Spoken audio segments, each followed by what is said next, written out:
Final score at Celtic Park on match day 7 of this season's Champions League. Celtic 1, Young Boys 0. It was a night that had everything. Chopped off goals, red cards, penalties, you name it. But the most important thing was Celtic going through in the night, and that's exactly what happened. This is Tino with the Final Whistle Show, joined here by Asim. Asim, where do you start? I'll let you take it wherever you want, but lots to cover. As you said, a night that had absolutely everything. A typical Celtic European night, which, as the night was going on, I'm like, is going to end in a typical Celtic European night way. You know, just to be fair, just to sum it up in terms of the end, just sheer joy and relief, a whole mix of emotions and pride in the end is what is an incredible achievement. You know, obviously we'll delve into the full night and from start to finish, but. Yeah, I'm sitting here today still absolutely buzzing, Tino. You know, I've watched every bit of content. I've still got so much to catch up on. But ultimately, you know, we set out with a job to do last night, and it was hard work. It was nervy, but you know, I think no more than we deserved over the course of the 90 minutes. And yeah, just now we can relax going into next week and the weeks ahead. Yeah, Dyson Maeda can relax. He's got the night off next week. Exactly. We'll get to that in due course. Fresh for the playoff at least then. That's it. He's a smart man. But as I say, you know, where do you start? Because it was a game that had everything. I don't know, Asim, if you can think of any game in your own recent lifetime where you had such drama. A hat trick of chopped off goals for Kyogo. We'll get to Kyogo. You know, maybe we're going to see no more of him in green and white. But you then get the missed penalty from Arnie Engels. But you get the character from the team to respond to that. Yes, it was messy in the second half. You get the red card. You get Kasper Schmeichel absolutely proven why Celtic have extended his deal. Yeah. There's just so much going on. Do you ever remember a game with such chaos? Just as you were talking about it, I'm trying to remember, and the one that maybe springs to mind, Spartak Moscow qualifier under Strachan. I think it was the second leg and one each, and then he ended up winning the penalties. But I'm sure there was penalties missed, and there was disallowed goals and stuff like that night as well. They missed a penalty, we missed a penalty. So I remember that, and I remember that ending pretty well as well. And I think the famous bit where, you know, Tommy Burns jumping on top of the players and stuff. So yeah, that was the last one. But over recent years, yeah, we've had dramatic nights, but often it's gone the wrong side. You know, you look at Lazio and Cluj and Copenhagen. So it was great last night, just to at the end of it finally get that kind of result and get over the line. But yeah, so much to discuss, I guess. Yeah. Just before you and I pushed the button there, you were saying that, you know, in the latter stages, getting into the, you know, last 10 minutes or so, you were feeling anxious and wondering whether we would eventually get the goal. And similar comment here from NS Boy. He's saying, not going to lie, I didn't see you scoring after 75 minutes had passed. Did you have that niggling feeling that it wasn't going to happen at that point? Yeah, like the first half, I thought we were really good, but obviously the second half we didn't match that same kind of energy, and we didn't create there was very little kind of in between, maybe about 60 to 80. I don't think we really created much at all, and if anything, it looked like Young Boys were maybe the more likely. So at that point, yeah. But you know what? Credit to the Celtic Park crowd as well last night. I thought they were tremendous from start to finish, and there was a little period around about the 75, 80 minute mark where they just kind of rose into song again, and you know, singing all the songs and just getting the players right up front. I think that was immense credit to the fans, and just collectively managed to get over the line. But yeah, like NS Boy says, there, you know, as the second half was going on, it did feel like an air of inevitability that maybe we had our chance in the first half, well, chances, and just didn't get it. So it was becoming a concern. I don't know how you felt, but yeah, I was looking at the clock thinking this could be one of those nights again. Never in doubt, Asim. Never in doubt. Forever the optimist, Tino. Let's try and catch the first half. There was so much to cover, wasn't there? No surprise with the lineup. I think most predicted that the lineup Brendan Rodgers went with on Saturday night was going to be a dress rehearsal of sorts for what we seen last night, and so proved to be the case. Austin Trusty obviously keeping his position after, you know, much recent chat. That front three that's been so effective, Kyogo, Kun and Maeda, and various other players who have been pretty steady for Celtic in recent times. I'll probably mix up the order here, but there's 3 Kyogo goals to cover. The first I recall, it's Arnie Engels that plays a brilliant through ball. First of all, I've no debate over the 3 goals. I think they're rightly chopped off, so there's no conspiracy or issues here, but of course we're going to cover them. But as I say, Arnie Engels, brilliant through ball. Kyogo goes through and goal with one thing in his mind, and at that point, don't actually have the minutes of it, but you know, kind of midway through the half, you're thinking, this is it. This will unlock everything, and we'll get the 3, 4, even 5 that some of us predicted. Yeah, I thought young boys for the first few minutes started well. They looked strong, pacey, athletic, the way that people had been describing them. And I was like, okay, this is going to be tough. But I think from then on in, we took control. I'd forgotten about the first disallowed goal when I came back home. I was like, 3 disallowed goals? Because I think the first one was the most obvious one, where I kind of straight away thought that's going to be offside. But a well-taken goal. But almost like the Rangers game earlier in the season at Celtic Park, the 3-0 game, we felt that that just kind of really lifted the floodgates in terms of how easily we could get through them. And it just was one-way traffic from there on in.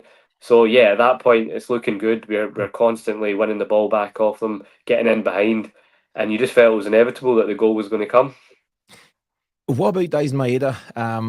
I suppose lots of Maeda stuff to cover throughout the game, but in the first half, he was getting a lot of change out the right back, wasn't he? Yeah. Several times, whether it was Greg Taylor or others, just clipping it in behind the fullback. And we know where he's at in terms of pace, and he was proven to be a real issue, for them.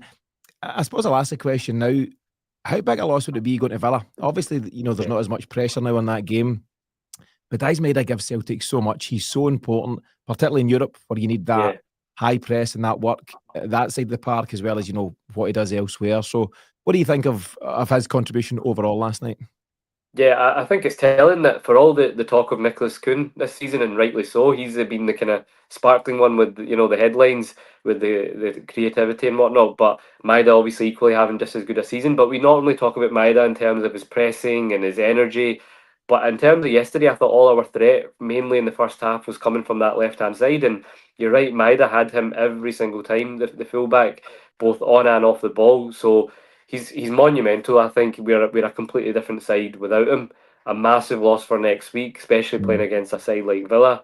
But thankfully, we've obviously got the cushion that we don't need to pick up anything in that game in terms of qualification for the playoff. But still, we want to give a good account of ourselves. You want to try and get a point or 3, and Dyson's crucial to that. Also, because you look at the options that we have to replace him, and they just aren't of the same level. But I say that I don't think you could replace Maeda with anyone. What Maeda gives you is such a rare, unique quality, and he's world class in what he does in terms of his recovery sprints and his energy and his pressing. Not many players in world football can do that, and in European football, it's crucial. So I think we will miss him. But thankfully, we should have him back for the playoff. I think it's just a 1-game ban as it stands. I think so. So, Steve, I think it is in the comments asking the question, is it a 2-game ban for Maeda? The suggestion is, based on the nature of the incident, it should just be a 1 game. So hopefully that's the case. I'll ask you just now, and there's so much going on just now, Asim, on and off the park. You said he's impossible to replace, and I would agree with that. But do you think Celtic might try to replace him, or at least bring in competition for him in the shape of Jota? The talk is ramping up. How would you feel about that? It's crazy, honestly. You get home last night, you're joyous, you're just on you're still on a high from the game, and then suddenly you hear these reports of Kyogo leaving, and then this talk of Jota coming back. So madness. But I think we've been in the market for a winger. It looks like all window there's been links with wingers. I think it's the obvious area that we do need to strengthen. So it wouldn't surprise me if we bring someone in. It would surprise me if it's Jota. I did not see that coming. But the links seem pretty. I don't know how strong they are, but it's not like it's just a random rumor. There is the talk that's coming from the same website that said Kyogo's pretty much a cert for Rennes, is saying that Jota is on the move as well potentially. So I think that would be a good move. Completely different type of player, but the creative spark that I think this side could do with strengthening. So I would be delighted if that was to come to fruition. Whether it is, we'll see in the next week or so. Yeah, do you know, if Kyogo goes and makes a move to Rennes, I think it'll be a sore one. He's been such a hero. He's brought so much joy to Celtic and Celtic fans in his, whatever it is, 3.5 years. And it was funny timing, wasn't it? It was basically as you were leaving the stadium, these stories were breaking. And I wonder if that's, maybe his move was hinged on Celtic qualifying, and then that unlocks a few pieces of the puzzle. Comment here from Anthony Aiken. Anthony says that Rennes boss, I think it's Jorge Sampaolo, he's confirmed that Kyogo should sign from Celtic today. Quote unquote, we hope that the operation is finished today. So that seems to be quite conclusive, doesn't it? Yeah, and the last I heard, last night from a source was likewise that it's pretty much a done deal. So yeah, and I think there's no smoke without fire. There's been talk. Obviously, it looked like it was to the MLS last week that's where it was coming from with the leaked article. But yeah, something's been afoot, and I think we all kind of felt the writing was on the wall. He was back to his clinical best last night, 3 goals, none of them counted, but he finished them all well, especially the second of them. And absolutely a huge loss. He's given us such great times, great memories. But it's one of those as well. He's 30. He just recently turned 30. I'm not even thinking of it from a money point of view. Like Celtic are cash rich. We're in a great position financially, so it's not one of those that I'm like, oh, you can't refuse whatever figure it is. It's more just I think he naturally probably is going to be on a decline, in the coming seasons. And is it a good time with the league pretty much sewn up that we can now look to bring in a real successor, and it can't be a gamble. It needs to be someone that we know that's going to be a goal scorer, because it's big boots to fill. But I don't think, for all parties concerned, I don't think it's the worst timing potentially. And I say that as a massive Kyogo fan, and we will find it hard to replace him. He'll be a huge loss if he does go, but I think the timing isn't the worst. Yeah, Celtic have done fairly well in recent times, Asim, at selling players at the right time. There comes a natural breaking point where players either reach the peak of their powers at Celtic and it's time for them to go and head to pastures new. And maybe with Kyogo, it's slightly different. It's not like he's 25, 6, 7 and Yeah. absolutely on fire and now going down to the Premier League. He's making a move which kind of makes sense to him. I think he maybe sees that the French league might be more competitive, stronger, and it might allow him to fulfil some of his ambitions with his national side. He's got nothing to prove at Celtic. He's scored at all levels, Champions League and otherwise. 3 brilliant finishes last night, regardless if they were eventually called off. That shows that he's just as sharp as ever. And maybe it is just a natural breaking point for all. And naturally, as fans, you'd be gutted at a guy, as I say, that's brought so much joy. But this is a life, that people have said in recent times, don't fall in love with your heroes. Yeah. It just And breaks you. the difference as well, unlike the others like Dembele and Edward, and arguably even Hooper before that, we've had Kyogo probably for his peak years. Whereas these guys, like you said, early 20s, mid 20s, then they go off, and not all of them have actually gone on to have really successful careers elsewhere. But with Kyogo, I feel like we've had his peak. He's given us 4 really good seasons, or 3.5, if he finishes this one 4. And he's this generation's Henrik, isn't he? For the likes of my nephew, who I was there with last night. That's his version of Henrik. That's a long. We don't normally get that longevity with heroes these days. It's 2 years, and if they're very good, then they're Offski. With Kyogo, we've had 3.5, coming up for 4. So I don't begrudge him. If he wants that move, and I can see the logic for Celtic in not stopping a move. It'd be different if we're 2-3 points clear in the league, and you're like, nah, it's far too big a risk. I think we've achieved what we wanted to do in terms of European qualification. Got a cup in the bag.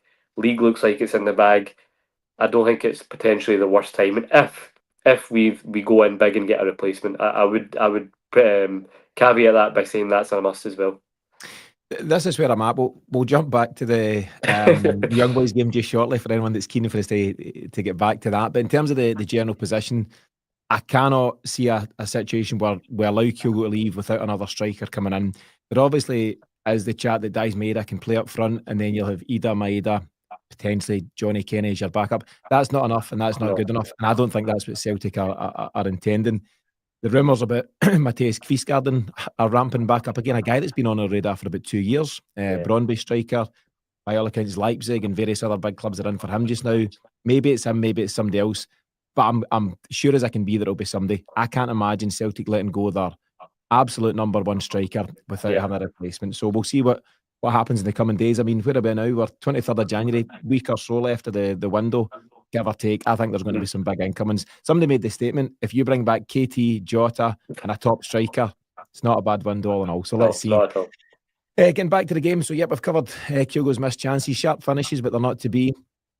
And at that point, disallowed goals and VAR, such as it is in the game just now, it can give the opposition a lift when they think they're a goal down Mhm. and they get that boost that, oh, we're back on level terms. They had it 3 times, and at some point you're thinking, is it going to be one of those nights? Then you get the penalty and you think, geez, we're good to go. Arne Engels doesn't miss penalties. He does last He night. does, right. I'll ask your take on the execution of it in a second, but I do like the response to it. Engels himself, but his teammates just got on with it. You know, you could have felt sorry for yourself and bemoaned the missed opportunity, but I thought they responded well. But what do you think of his first missed penalty for Celtic? Yeah, just to kind of roll back the second the second goal that was disallowed. I at the time thought, nah, surely not. It looked like a clean tackle from McGregor. Watching it back, like you said, clearly the right decision. And then the third was literally a minute or so after that as well. So you naturally, as you say, psychology is a big thing in football, and you know the high of celebrating these goals, and then the low, and naturally it's such a big night. You worry that the players, even never mind the fans, start to think, okay, is this going to be one of those nights where we're not? It's just not going to go our way, and then the pressure and the anxiety kind of seeps in. But we kept going, and then you get the penalty, and yeah, he's been so trustworthy with the penalties. Obviously missed the one at County, but put away the retake. So I thought it was just a weak penalty. Joe Hart mentioned in the commentary when I watched it back last night that he changed his kind of run up and stuttered run up, which yeah, obviously maybe just played into it as well. But it was a poor penalty, wasn't it? But you could see that I caught on the camera when he went to kind of take a corner about a second later. You could tell it was still playing in his mind a wee bit. That's where he kind of took a deep breath. But straight from then on in, I think we then lifted it again. And as you say, the reaction of the players and the crowd, we didn't for the remainder of that half let it impact us too much. I felt we still looked like likely to score, and you were just waiting for that, as you say, that first to go in. And I felt if we'd gone one up at any point in the first half, I honestly felt we'd go on and win 2 or 3 comfortably. But as that halftime whistle blew, naturally you're just like, are we going to be able to come out and create as much? As the energy level is going to be the same? And they weren't the same. Let's No. be frank. It was for all the good stuff in the first half. I wonder if nerves, anxiety, and all those types of things kicked in for the second half. Like yourself, Asim, I spent a lot of last night, too long last night when I got home, looking at clips and Yeah. tweets and videos and all sorts of stuff. And I watched a fair bit back of Lenny and Johan Mjalby in the studio at TNT Sports, and I just got a comment from Lenny at half time where he basically said, in Celtic I'm pressing and and hopefully the goal will come, and it will come. I That's what he heard said. that. It will come. And I think he had that belief. I think that's how we all felt. And Yeah. even at half time, I was there with my dad and I'm sitting, at that point I thought, we'll still win this 3 or 4 now. I had that kind of belief. But as I say, psychology, to your point, Aston, plays such a huge role in Yeah. football. And it would be hard to replicate that first half in terms of the high energy and the way that Celtic approached the game. So was anxious in that second half. You talk about Arne Engels and how he responded or tried to respond. It was clearly on his mind for a very short spell of time. He comes out in the second half. His corners are exceptional. The whip and the pace that he puts in his corners. He had a great effort with his left foot, made his way into the box, smashed it with his left foot. Good save from the goalie. Maeda headers it over the bar. But actually, that was one of the few genuine chances Celtic then created in the second half. I said it in the pre-match. No great insight as such, but in any game of football, no matter who you're playing, the opposition will get a spell. And all of a sudden, young boys, maybe kind of wondering how, within an hour of the game, they were still at nothing each, thought, hold on a minute, maybe we can get something. They started to get more confident. They started to make their way forward. They are massive as a side. Their players are huge. And we know from experience in Scottish football that can be a challenge when it comes to set plays and whatever. They got a number of free kicks and they were always going to offer a threat. And I think Celtic, they showed all sides. The title of this episode that we're recording here, Asim, is that Celtic find a way to win. Yeah. And that includes defending for your life at times, and it includes doing the dirty stuff and the hard stuff. It can't always be beautiful, free-flowing football. And I think real credit to Celtic for standing up to it. No more so than Kasper Schmeichel. Talk me through the role he had to play on the night. Oh, huge. As the second half kind of wore on, you did feel that they were coming into the game a lot more. It was reminiscent of a domestic game in many senses, but just with a lot more riding on it and a lot more sense of kind of occasion, and naturally with that came the kind of nerves. But yeah, they were physical. They loaded the box when they put the balls in. Very strong and aggressive.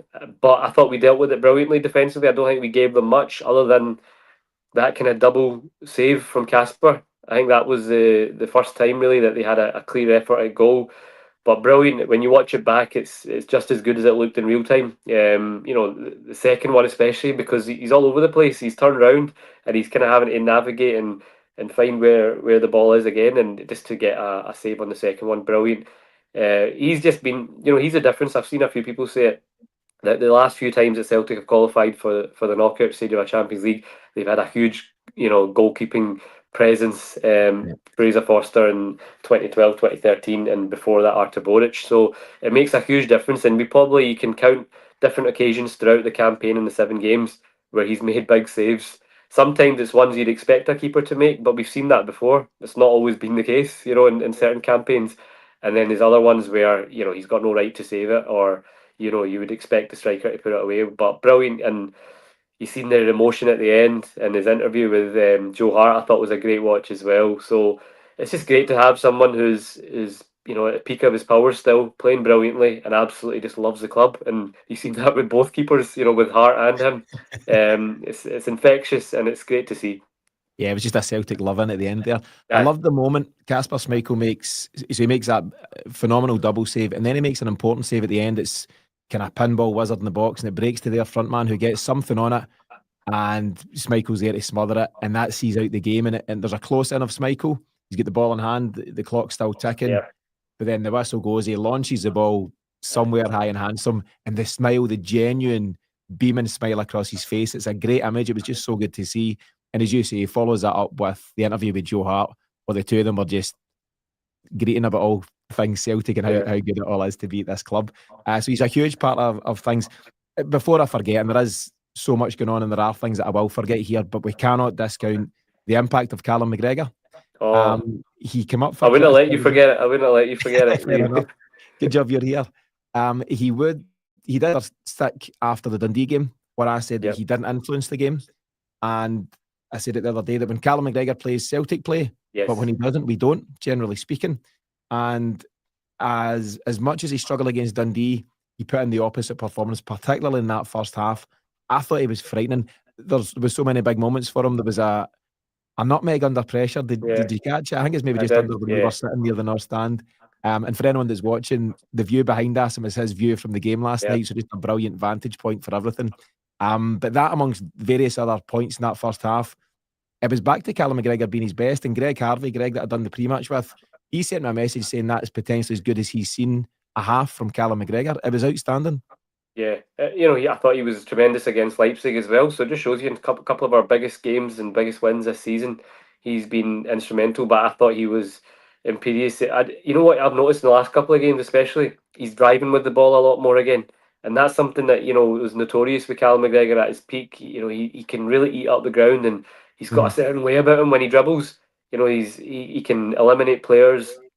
And I really enjoyed his performance last night in every way. I thought he was finding passes, winning challenges, just driving runs. I thought he was brilliant. And yeah, I've seen some of the criticism in the last few weeks. And look, no player's beyond criticism. Absolutely not. Just because he's the captain. But I just think some of it was OTT. I think the guy's been consistently good for years. And yeah, he's had a bad spell maybe in the last couple of months, as with a lot of players. But when he's on it, as you said, he's such an influence. Both just even in terms of off the ball, he's constantly people used to, when he first became captain, a lot of people said, does he have those kind of captain skills, the characteristics? But he's an absolute leader on the pitch. Even if you just sit and watch him sometimes, he's constantly, giving instructions. He's just an example to be around, and he gives, I think Joe Hart said it in commentary, he gives the other players around him that freedom. And I think a lot of the problem stems because we almost have too much responsibility on Callum McGregor at times, which is why sometimes it's like you said, when he's good, Celtic are good, and when he's not, Celtic aren't, because we're so reliant on him. And that's something that we need to work on. But I just thought last night he was tremendous, and Rio Hatate as well. We've got to give it to him. He's the other one who's had a lot of criticism lately.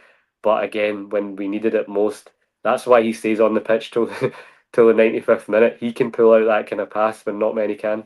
Yeah, and don't you worry, we're getting to that just shortly, Asim. Just to finish on Callum McGregor for now, a few really good comments. Anthony Aiken saying that Cal was awesome. Sean Booth saying that Cal Mack ran the game in the first half. And a good comment from Eugene Ritchie. He says that they tried to set traps for Cal Mack, but him in the centre half sussed it early and played through it. he also thought our two centre halves were strong last Yeah. night. I thought they were excellent. I thought there was they had pretty decent and powerful strikers, but they were snuffed out. I thought Carter Vickers on a number of occasions, particularly in the second half when they were coming at us a bit more, just dealt with what he had to do. You know, the guy was pacey and strong. Carter Vickers is pacey and strong when he needs to be, and I thought he just dealt with that really well. And But those are the characteristics which have troubled us recently, and that people say, oh, you know, there's been question marks over like Trusty at Dundee and things like that, or obviously at Ibrox where we kind of got bullied. Whereas last night, that's exactly those kind of, like you say, physical, pacey. But I thought you're right to highlight those two. Brilliant. Yeah, me and Eugene. I'll give Eugene credit, but I'll pick up the baton. Yeah, but Callum McGregor, I think in those areas, he generally, you know, the number 6 is his domain, but when he does get into those pockets in the 8 or the 10 position, he's got fast feet. He's got the ability just to kind of break the lines and power through. And I'd like to see Celtic make more of it, and I'd like to see a wee bit more fluidity in that midfield. Where if Cal goes, somebody else can sit. You know, whether it's Engels or Bernardo or whoever else in there. But I just thought it was really good to see, and a stark reminder for all of us, myself included, by Callum McGregor, that he's far from finished. You know, I've spoken in recent times as the captain undroppable, and just, you know, asking the question, and I'll stand by that. But he proved last night just how important he was. Various other flashpoints, a lot of physicality by young boys. I thought the ref was poor. I've got to say, I thought Celtic have had some bad referees in Europe, and it's not to make excuses, but I thought it was clear from the off that they were going to approach it with a physical nature. And at one point, you know, there was only the 2 bookings, the one for Nicholas Kuhn, which was naive by Kuhn, and the one that the other fella got the forward. And I thought they were due 3, 4, maybe even 5 yellows at one point, and they never had them. But that, you know, such is life, and it's up to Celtic. As I say, you've got to find a way to win. You've got to find a way to deal with that. Let's get to Rio Hatate. Where to start, because he absolutely divides opinion. Even after what he done last night, there's still folks saying, not good enough and so frustrating. You've just got to enjoy those moments. Someone in the comments, I'll get to in a second, compared that pass, here it is here, at San Fran. He says, when Rio hit that pass to Idah, I couldn't help but think of Jota's classic pass to Kyogo. I think that was against Ferencvaros, maybe. Or Fenerbahce, I don't know. Somebody beginning with Ferencvaros, yeah. Falkirk, who knows? But the pass from Rio Hatate, it's in the 85th, 86th minute. But Brendan Rodgers was keen to highlight it in his post-match interviews. It wasn't just pass then goal. It starts at your goalie, ends up at your left back, and you've got to credit Baye, who comes into a game that's hell for leather at that point and shows the composure to roll it into Hatate. Before he gets the chance to execute the pass, there's some really fast feet just to find the space to put on his left foot, his weaker left foot. And then the pass, I don't know, it's from about the halfway line, and it kind of finds Adam Idah just inside the box. So I don't know how many yards there is there, but there's plenty. And just the execution was absolutely perfect. And then let's just roll on to Idah's impact, because yes, it goes down as an own goal, and that's what it was. But Idah's so clever in getting his body in front and creating the opportunity. Their goalie had a good game. He got the man of the match, I think, officially. He's made a brilliant save. But you know what? Sometimes in football, and particularly when you're a striker and you're not scoring goals, you need that bit of luck. And Adam Idah absolutely deserved and earned that bit of luck. But from a Celtic point of view, from the goalie ending up at Rio to Adam Idah and the celebrations after, it was fully deserved and fully merited. Yeah, people have been saying that Adam Idah just needs a goal off his backside or whatever, but that's the next best thing. And I heard him after in the interview saying he's claiming it. I don't think UEFA will give him it, but you know, he was a huge part of it, and I love the celebration after. You see raw emotion, you see how much it means to him. He probably feels that's a weight off his shoulder. And I thought he did brilliantly, because there's a big defender right on the back of him, and you feel like, you know, he could have, if that was someone else, maybe bullied off it, or, you know, it could have ran away from him. But I thought he did really well to get in front and get a shot away. Keeper made a good save. I don't think there was much more Idah could have done. But I'm just so glad it bounced off that guy and went in, because could you imagine if he'd missed that, the penalties he would have got as well. But I just Hatate, the kind of double touch that he created, that he did just to create himself that bit of space. And as I said, there's very few players that can execute a pass like that, and I think that's where the frustration comes. He comes up with these kind of performances or moments, you know, every now and again, just to remind us the talent he's got, and I think we just want that consistency. Overall, I thought he had a really good game last night, though. I think first half immense, second half, like a lot of the team, we just didn't get into our groove, and the flow and passing wasn't there from a lot of players. But I think, again, just justified why he stayed on the pitch, because I think a lot of people were around us were saying, he looked knackered, and he probably was. But that's why Rodgers seems to keep him on, because he can do that. And just a brilliant moment of relief. I don't know about you, but again, I was like, can I fully celebrate this? But I just went for it. I was like, nah, because there can't be anything wrong. The ball was perfect. Timed the run brilliantly, Idah, and just bedlam. Yeah, you've got to let yourself go in those moments. But I suppose we've been burned by 3 first-half goals chopped off, and you're just not sure. Yes, in the back of your head somewhere, I'm thinking, I hope Idah hadn't run offside, but as we know, we're all good to go. Real credit as well to Hatate. I think it's after the goal. I think it's at 1-0 where he bursts a gut to block a cross coming in at left mid. He slides in, the ball ends up firing into the main stand, and he just, I don't know, he just finds that energy at times where he looks like his race is maybe a run. There was a moment about 70 minutes where he looked like he was cramping up. He was stretching off and he was limbering. I thought, oh, that's maybe the end of Rio's race. And then he goes and provides essentially the match-winning moment. Before I forget, Idah, Cork boy, he absolutely loved it. As you say, just he came tearing over to the North Stand, the emotion and the joy in his face. There's a really nice fella called David Quayle that sits just in front of us at the game. David's a maths teacher, I believe, over at St Margaret's in Airdrie. Sure, he's working hard at this very moment in time. He better not be tuned in. But David's wife is from Cork, and Lombard is her maiden name. She's from Cork, and a special shout out to her because she's a huge fan of Idah, as are everybody in that part of the world. And it's just great to see that he got his reward. And Brendan Rodgers says it a lot, and I repeat it. Moments are so important in football, and they're so important for individuals. And Idah needed that moment. Officially it's not his goal, and that's the correct call. But he, again, has had such a huge impact on such a huge moment for Celtic. And you look back at the last, whatever it is now, 12 months or so, big player, big moments. Scottish Cup final, huge. The double at Motherwell was huge. The 2 penalties at Hibs were huge. The goal in the 3-3 draw at Ibrox was huge. And last night's as big as it gets. And for people that want to continue moaning about his price tag, he's paid for himself and then some. He effectively got us to the Champions League. He's won us the Cup. I think last night in itself was worth 6 million, something like that. The money you get for the win, the money you get for qualification. And I think it was Killian Sheridan, ex-Celtic player. It was pretty good fun. He said, what's all the fuss here? Yes, we paid 9, but he's earned about 6, so let's call it 3 million and let's go on with it. And I hope this moment just releases Idah, takes the weight off his shoulders. I hope the players have got the day off today, but whether they have or not, whenever they're back at Lennoxtown, he'll be flying, just feeling so good of himself, as well the whole squad, and that's what it's all about. We throw on, just to say at the game, we throw on Liam Scales again, and he stands up to the challenge. We know it's going to be physical. We know we're going to be under pressure.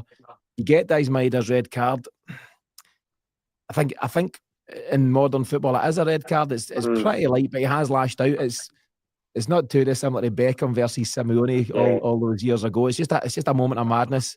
There's a question from, let me see, from Tommy Dawson. He says, is there an appeal process in European football? Should Celtic look to appeal the red card?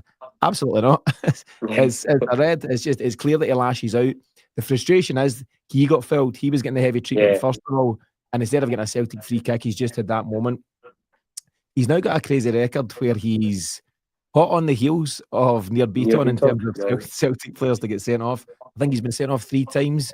Beaton gets sent off 6 times for Celtic. He's been sent off twice in Europe, famously or notably last year against Atletico Madrid. It's just one of those things, and thankfully, what was the third one? I'll need to check it. Maybe somebody in the comments can check for us, but I'll check it out. But yeah, I believe he's on 3 versus Beaton 6, and he, as I said at the top of the piece, he's just so important to Celtic, and it is such a shame that we won't be able to take him to Villa, because the best of Celtic at this moment in time includes Dies and Maeda. It presents an opportunity for someone else, whether it's a Jan or a Palmer or someone. That's just the way it'll need to go. Or if Kyogo's still here, does he stay in the wings? So much going on, Asim. But in terms of the game, let's just kind of stick with the final moments of that. Just elation, just a release. You could see the players on the whistle. Just the team spirit seems really strong, doesn't it? Yeah. From the manager across all the players. I seen when Idah embraced Kasper Schmeichel, and it was just 2 guys loving life. Idah knows a whole lot more about Celtic than Kasper Schmeichel does, or did up until now. But you've seen in his interview, I think he said something along the lines of, I've had to wait nearly 20 years of my career to find a big club like this. Kasper Schmeichel's been there, done that, Premier League, Man City, all that kind of stuff. And this he feels is one of the biggest moves of his career. And I just think it leans into the fact that, players will come and go, but the important thing is while players are here, whether it's Schmeichel or Kyogo or Idah or whoever, they get what Celtic's all about. And I think this group absolutely do. And if they didn't before last night, they do now. Yeah, it looks like there is a great team spirit, and that's one of the things about when you come back and watch it all back. Like I love watching all the kind of interactions, and then at the end of the game when they're going around the stadium, just great seeing everyone how they interact. Austin Trusty looks like someone who's constantly bigging everyone else up and totally gets what it means to play for Celtic. So yeah, it's brilliant to see, and even just in game, you can see how much it means to everyone. And I think, yeah, last night's huge just for that collective belief and confidence for this group as well. Because if we hadn't have got it, there would have been doubts creeping in again. That for this group, have we blown it? Have we missed the opportunity in these last three games? Bruges, Zagreb, last night. But now that you look at it, those two draws that we got ended up being crucial results because 10 points may not be enough either. So the fact that we've gone 7 games, only one defeat. We've had 3 clean sheets. Our home record's been brilliant, and I just think collectively for this group, that's huge. Just to see that they can get through the line and that they belong at this level. And I don't care what people say about the draw or young boys being the team at the bottom. The teams that we've competed against and got points against, we wouldn't have done this in previous seasons. We've seen that. These are the kind of games that we still ended up dropping or missing out. How many qualifiers have we failed in the past as well against weaker opposition? So, that's massive mentality wise. And I think that we'll just grow from this. You have to start from somewhere. Last night was about getting the job done. And I think our first half was brilliant. We could have been out of sight. That could have been a 3-4-0. Okay, second half we had to ride it out. But as you said earlier, there's different ways to win a game. And even those last 5 minutes when they're launching everything into the box, it was so nervy. And you can imagine how the players must have felt, the big guys in the box. And I don't know if you've seen Rodgers' kind of chuckle or just sigh of relief when Kasper clasped the ball at the end. I think we all just felt that. It was like, that's us. We're done. We're through. So brilliant. And you know what? We can look forward to next week now and what the draw will be on Friday. Yeah, absolutely, and there's lots to be excited about there. I seen a lot. Again, I'm sure you'll have caught these, but a lot of the interviews that Celtic TV done, I thought they were interviewing every member for the squad. At one point, I thought they were going to roll out Sinisallo for his thoughts on the game. But they had Rio Hatate, they had Kasper, they had. First time I've heard Rio speak English.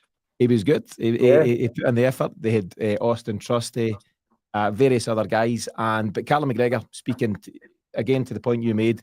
He said last year we maybe lose that game or draw that game. He's accepting and making us all aware this is a team that are growing and developing mentally. And some players will come and go, but there's a core of players here who know what it's all about. Absolutely, Callum McGregor, Carter Vickers. There's a real spine in the team.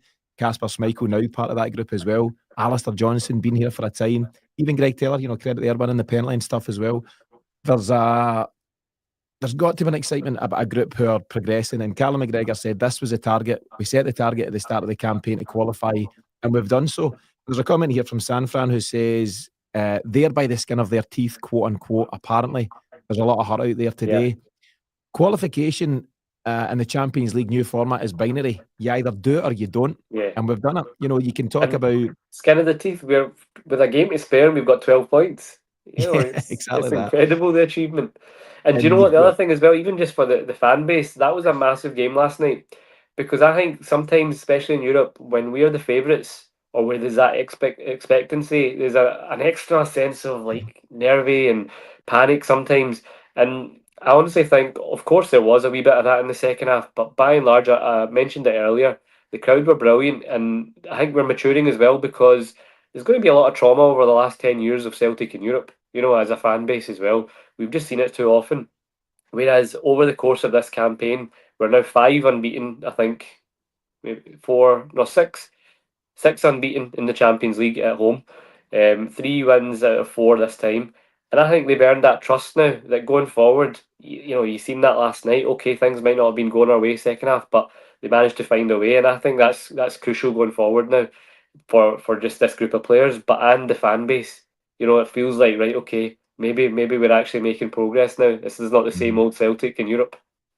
Yeah, and to respond to the Dortmund defeat, demoralising as that must have been, I think it was at the start of October, to respond to that with 5 games unbeaten, to concede just 2 goals, to keep 3 clean sheets. There's a huge credit to the players for the mentality they've shown, and you will always come under pressure as a Celtic player from the wider audience as well as your own fans. As us, there's expectation and there's pressure to perform every time. Kasper Schmeichel again nailed it. He says at this club, you're always striving for perfection. Yeah. That's the expectation. You'll never reach perfection. Nobody will. But you've got to get as close to it as you possibly can. And I think you've got to admire and credit these players for responding in such a way. They'll get the rewards now as they're moving forward. There'll be the excitement of the draw. So when is that? Is that next Friday, the 31st? It's all confirmed. Is that? Yeah, it's all going to happen pretty quick. So we're straight into, obviously, the last game is next week, and then on the Friday the draw, and then I think the first leg of the playoff is 11th or 12th of Feb. So it's not long. Everything's going to happen pretty quick, and yeah, just so much to look forward to now.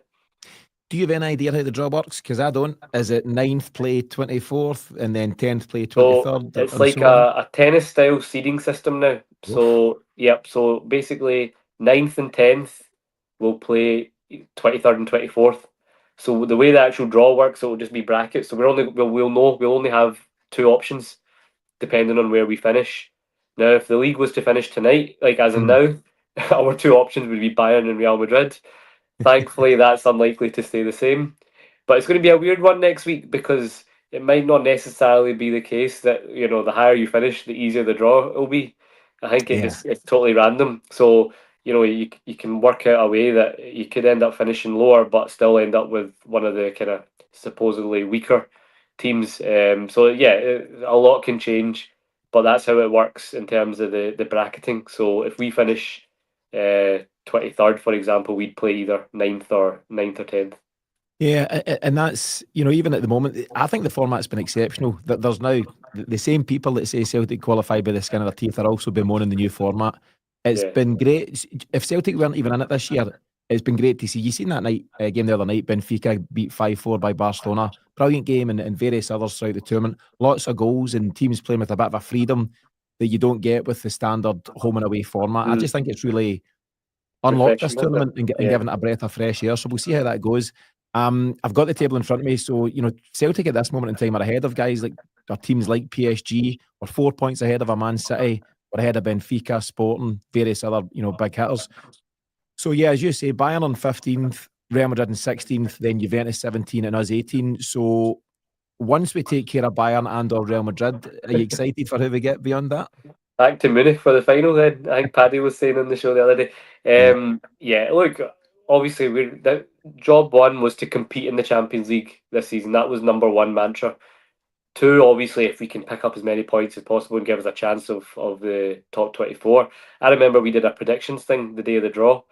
And I think we both probably didn't even predict 12. Maybe you, because I know you're the optimist, but you might have predicted 12 points, but I certainly didn't. I think maybe 10 or 11 max. So we've over achieved what we've done, more than what I thought we would. And for me, as long as, again, next week is a challenge and it's a good test for us to see how we're likely to do in the following round. We're playing against a team that's not great in form right now, but we know how good Villa are under Emery. So I think it's a great test for us to see how we can compete. And I just want to avoid a pasting, and I think we've shown against Atalanta, and Atalanta have shown since how good they really are. So that draw that we got there is becoming more impressive by the week. But yeah, if we can try and get a positive result next week, and then just look forward to the draw. I think it works as well if you're finished between 9th and 16th. You have the home leg second, so Right, that's the okay. benefit of that. But look, whoever we get, it's an exciting time now. And there are some teams in there that Tino, you wouldn't think is beyond the realms of us as doing something. Obviously, if it was Bayern and Real, it's a completely different case. But there's also like Brest, Feyenoord, Monaco. Yeah. If we were to come up in a 2-legged game against them, it's a difficult task. But you wouldn't be like, oh, there's no chance. And with a few enforcements signings coming up, hopefully, yeah, we're in good shape. Yeah, and sometimes as well, and once it gets to the knockout stage, you need that slice of luck. I think that's okay to accept that we don't have the resources or the talent that you would see at a Real Madrid and various other big hitters, including Villa, the money that they can spend on players. But with that slice of luck and with that crowd at Celtic Park, I thought Celtic Park was on the way back to its best last night. We've heard it more raucous at different times. There was obviously a bit of nerves and a bit of anxiety at different spells. But I actually thought in the last 10, 15, they really stepped up. I thought they really, got fully behind the team Yeah, and Austin Trusty, amongst others, acknowledged that as well. But I think as a football fan of any club, you've got to have things to look forward to. You've got to have things in the horizon yeah, and things that excite you. And there's so many things that excite Celtic fans at this moment in time, even in the very short term. You've got Villa next week, and you just go there looking to enjoy it. We'll see what it brings, but Celtic can do something there. But whether they do or not, to an extent, doesn't matter now. We've done the hard work, but we'll go and yeah, enjoy that one at Villa Park next Wednesday. The draw's on the Friday. Before you know it, we're into February, and it's the next round, whatever that looks like. You've then got the domestic treble still absolutely on. yeah, You'll start to progress, hopefully, in the Scottish Cup. You'll continue to chalk up your league wins. And there's so much on the horizon for Celtic. You'll bring in new signings between now yeah. and next week. There's That's new guys to come in. And it's just a good time to be a fan. And I think we should all take a step back and enjoy that. Yeah, and I think it'll just breathe a bit of fresh air. Like this Dundee game on Saturday now, because everything was just leading up to the Young Boys game. So we had Mhm. so many home games recently that, you're just kind of ticking them off and waiting for us just to get the job done. But I think suddenly, like Saturday, everyone's going to go in a good mood. Like you say, there might be new signings coming. And there's just, yeah, we're on the course.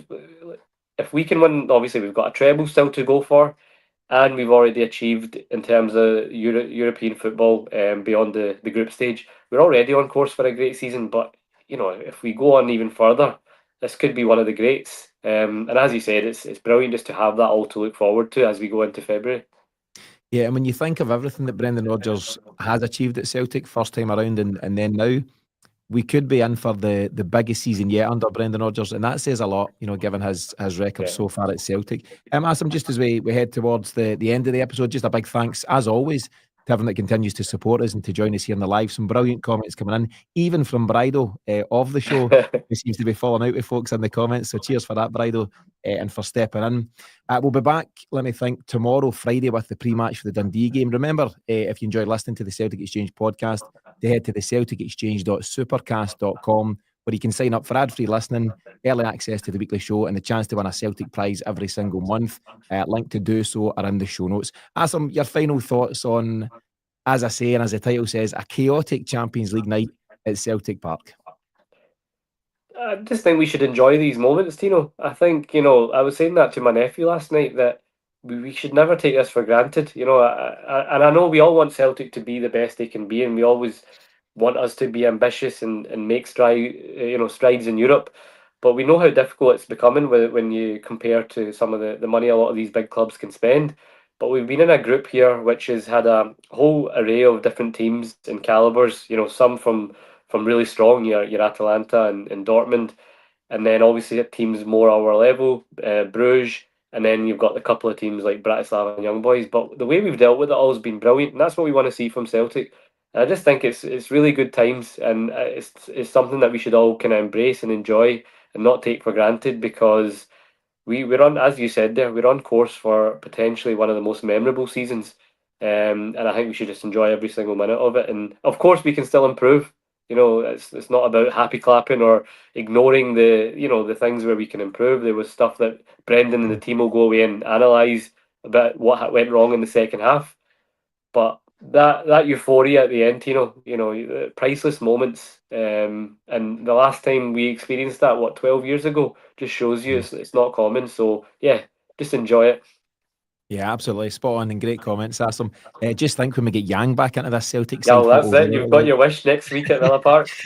We'll see where we go with that one. But Asim, thanks for joining us here No today. As I worries. say, a huge thanks to everyone continue to join us in the live. I forgot to mention, you might have seen that the last time Celtic played Young Boys at Celtic Park in 1993, we won 1-0 with an own Own goal at that yeah. very same part of the park. It's just strange how things go in football. But massive night for Celtic, as we say. We've got Friday tomorrow. We're back with the pre-match for Dundee. In the meantime, let's just all enjoy this one. Thanks to everyone for joining us. Thanks to you, Asim. We'll see you all No worries. again really soon.